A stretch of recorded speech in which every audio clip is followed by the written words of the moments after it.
Hello guys, in this video I'm going to show you how to enable Touch ID on the FlyNet application. But first I just want to mention, don't forget to subscribe to my channel, because at 10,000 subscribers I am going to show you my whole YouTube revenue statistics and growth strategy, how to make money online. Now let's jump into it. First of all, open the application on your phone.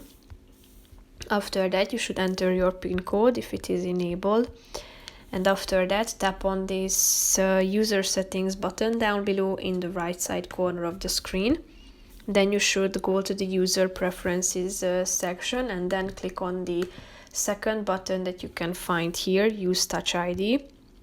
Tap on it and then it will be enabled automatically. So when you open the application, you will be required to use your Touch ID, and then you will be able to open the app and log in.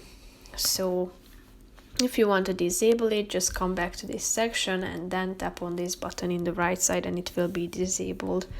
So that's pretty much it for this video, guys. See you in the next one. Bye bye.